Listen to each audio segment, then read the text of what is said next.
El resultado de la votación más grande de la historia humana, la elección general de la India, puede terminar siendo no solo una de las mayores, sino también de las mejores noticias para la democracia en este 2024. Uno de los mensajes más repetidos por Narendra Modi y por su partido BJP durante su campaña era "Abki baar 400 par". Esta vez más de 400 asientos. Ese era el objetivo, obtener 400 de los 543 asientos en la Lok Sabha, o Cámara Baja del Parlamento Indio, subiendo desde sus actuales 303 que tenían como partido o 353 que tenían como coalición de gobierno. Con 400 asientos tendrían los 2/3 necesarios para cambiar la constitución a su antojo y convertir a India, desde la nación diversa, federal y democrática que es, en una homogénea, central y autoritaria. Pero después de una votación que duró varias semanas, con más de 600 millones de votantes, en vez de subir su representación, la bajaron. Y para sorpresa de los analistas, no por poco.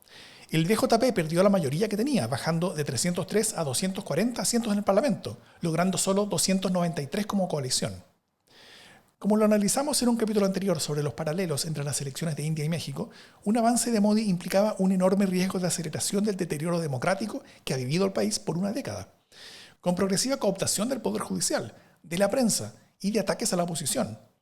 De hecho, para esta elección, el partido del Congreso, el principal de oposición, vio sus cuentas bancarias ser bloqueadas en procesos judiciales y a muchos de sus líderes y candidatos ser detenidos. Pero este deterioro no era solo una ciega búsqueda de concentrar poder, sino que detrás tenía un deseo de transformación específico en torno a la ideología de Hindutva, o hindú primero, o nacionalismo hindú, en la que Modi se crió desde la pobreza, convencido que India lleva siglos subsumida en dinastías musulmanas, luego en el Imperio Británico y luego en el caos de la diversidad y el federalismo que trajo su independencia inspirada en el socialismo. Ante eso buscaba imponer una identidad, si no única, dominante para India, una cultura y religión tácita, sino legalmente oficial. Sobre esto, una de las principales historias de la campaña que el mismo Modi destacó como uno de los mayores logros y promesas cumplidos de su gobierno fue la construcción de un enorme templo hindú en la ciudad de Ayodhya, en Uttar Pradesh, en el norte del país, donde se radica buena parte de su poder político. Lo controversial del templo es que fue edificado en el exacto lugar donde estaban las ruinas de una mezquita del siglo XVI, destruida en 1992 por una turba hindú, convencida que era el lugar de nacimiento del dios Rama. Esa destrucción inició entonces disturbios religiosos por toda India que terminaron matando a unas 2.000 personas, la mayoría musulmana. Así que el nuevo templo era simbólico en la imposición cultural y religiosa hindú que buscaba Modi para toda India, y fue inaugurado con una gran ceremonia de Estado, con las graderías llenas de líderes de su partido y de estrellas de Bollywood. Pero electoralmente no parece haber sido tan efectivo. Al revés, parece haber sido desastroso. El BJP perdió el distrito donde se ubicaba el templo, y buena parte de los distritos de Uttar Pradesh los perdieron también contra un partido regional dedicado a proteger los intereses de las castas bajas y de las minorías religiosas. Partido que era parte de la coalición de oposición que tenía el nombre de la Alianza Nacional India de Desarrollo Inclusivo, o India en sus siglas en inglés, en lo que no era precisamente una hemorragia de creatividad.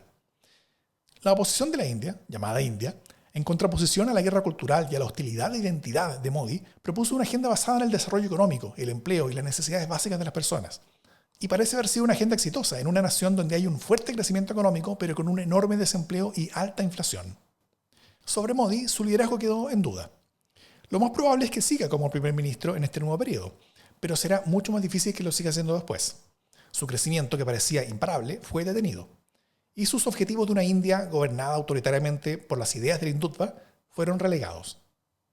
Ese nacionalismo hindú tiene similitudes con la cada vez más agresiva política de nacionalismo cristiano que vemos en lugares como Estados Unidos, donde parte de la mayoría blanca y protestante, sintiéndose amenazada de perder su calidad de mayoría ante la inmigración y la demografía, ha buscado cerrar fronteras, expulsar a personas diferentes y amañar al sistema electoral y a las cortes de justicia para seguir siendo la cultura políticamente dominante, aunque dejen de ser mayoría. El miedo a la diversidad y a la pérdida de hegemonía cultural es un potente y peligroso movilizador político en todos los continentes.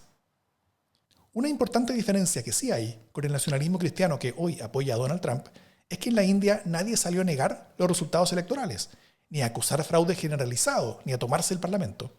Incluso estando deteriorada, la democracia de la India sigue viva y parece más fuerte y con mejor futuro de lo que se veía antes de la elección.